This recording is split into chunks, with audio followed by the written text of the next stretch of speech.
Bonjour et bienvenue dans ce cours de biologie cellulaire dédié au concours aides-soignants. Commençons donc par le sommaire. Dans un premier temps, nous allons parler des cellules et définir ce qu'elles sont réellement. Dans un second temps, nous allons parler des différents types de cellules qui composent le corps humain. Elles sont au nombre de 4. Enfin, nous allons définir quels sont les principes et le rôle de la division cellulaire avant de nous attaquer en dernière partie aux différentes étapes qui forment cette division cellulaire. Commençons donc par vous présenter ce qu'est une cellule. Une cellule est une unité du corps humain qui va être composée de 4 parties. La première partie, c'est la membrane plasmique. C'est une enveloppe qui va protéger la cellule du milieu intracellulaire, l'intérieur de la cellule, du milieu extracellulaire, l'extérieur de la cellule. Deuxième partie, le cytoplasme. C'est une substance qui va se trouver à l'intérieur de la cellule. Troisième partie, et souvent la plus importante, c'est le noyau, car il va contenir les chromosomes. Nous allons vous présenter dans la diapositive qui suit ce que sont vraiment les chromosomes. Enfin, quatrième et dernière partie, l'enveloppe nucléaire qui va délimiter les contours du noyau. Vous trouverez ici l'exemple d'une cellule. Vous distinguez bien la membrane plasmique qui va entourer la cellule, le noyau, la partie marron, et l'enveloppe nucléaire, la partie un peu blanche qui l'entoure. Tout le liquide qui se trouve à l'intérieur de la membrane plasmique est le cytoplasme. Faisons un rappel sur les chromosomes, qui sont une notion essentielle qu'il vous faut maîtriser le jour du concours. Les chromosomes vont être constitués d'ADN, c'est-à-dire d'informations génétiques. Dans chacune de nos cellules, on trouve 23 paires de chromosomes, dont 22 sont communes de sexe.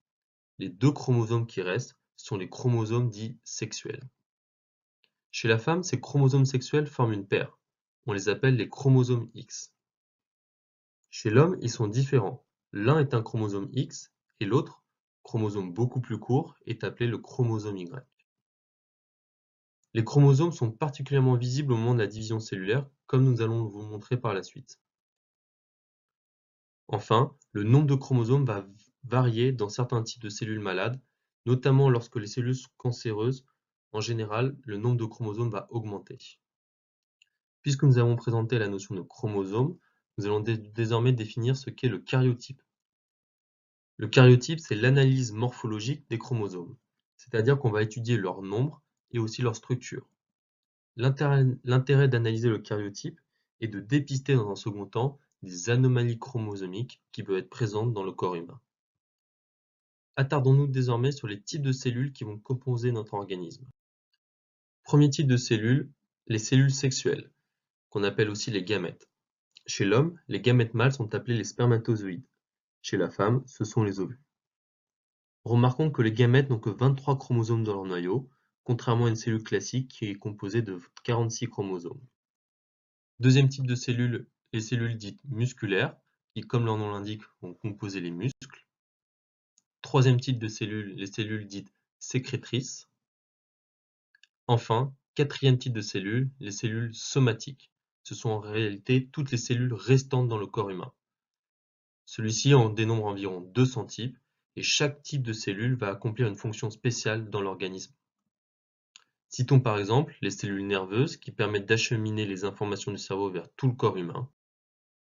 Maintenant, nous allons vous présenter ce qu'est la division cellulaire, quel est son principe et quel est surtout son rôle dans notre organisme. Cette diapositive va donc vous présenter les principes et les différents rôles de la division cellulaire. Première chose à savoir, la division cellulaire s'appelle aussi la mitose. Deuxième chose à savoir, la division cellulaire va permettre la formation de l'individu dans l'utérus de la femme. Ensuite, elle va permettre aussi sa croissance jusqu'à l'âge adulte et l'entretien de son organisme. Troisième aspect, la fécondation d'un ovule par un spermatozoïde va donner naissance à une unique cellule. Par la suite, cette cellule va procéder à des mitoses successives, donc à des divisions cellulaires successives, qui permettent au nombre de cellules de l'organisme d'augmenter progressivement. Ces cellules vont ensuite migrer et se spécialiser, les tissus vont se former, les organes vont apparaître. À la naissance, l'organisme est donc constitué de plusieurs milliards de cellules. Après la naissance, les cellules souches vont assurer la croissance puis l'entretien de l'organisme. Puisqu'en effet, à la mort d'une cellule, Cette dernière va être remplacée par une cellule issue de la division d'une cellule souche. Enfin, il faut savoir que la durée de vie d'une cellule est variable dans le temps. Ainsi, par exemple, une hématite va vivre 120 jours, une cellule de l'épithélium intestinal va vivre entre 3 et 4 jours, enfin, une cellule épidermique vit en moyenne 3 semaines. Notons aussi que certaines cellules ne sont pas remplacées, c'est le cas notamment des cellules cardiaques. Finissons ce cours en vous présentant les étapes de la division cellulaire. Première étape de la division cellulaire, la préparation, ce qu'on appelle l'interphase. Observez bien le schéma ci-dessous. Vous observez donc deux chromatides qui sont reliés en un centromètre. Ce qu'il faut savoir, c'est qu'à la fin de l'interphase, chaque molécule d'ADN, c'est-à-dire chaque chromosome, se duplique, et que les deux copies de ce chromosome vont rester liées en un point qu'on appelle le centromètre. Ainsi, chaque chromosome se présente donc sous la forme d'un chromosome à deux chromatides. Deuxième étape de la division cellulaire, la mitose, qui elle-même est subdivisée en 4 étapes. La première, c'est ce qu'on appelle la prophase. Durant cette phase, l'enveloppe nucléaire disparaît. Les deux chromosomes se condensent, donc deviennent visibles, et des fuseaux de division se forment à partir des centrioles. Deuxième étape, la métaphase. Les chromosomes se positionnent au centre de la cellule pour former des plaques qu'on dit échos. L'anaphase est la troisième phase de la mitose. Chaque chromosome se sépare en deux fois deux chromatides. D'un côté, 46 chromatides se dirigent vers l'un des pôles, de l'autre côté, 46 chromatides se dirigent vers l'autre pôle de la cellule. La quatrième et dernière phase, c'est ce qu'on appelle la télophase. La cellule se sépare en deux.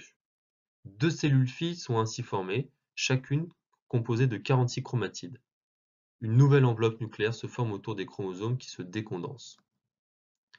À la fin de la mitose, les deux cellules filles issues de la cellule mère conservent la totalité du patrimoine génétique de l'individu.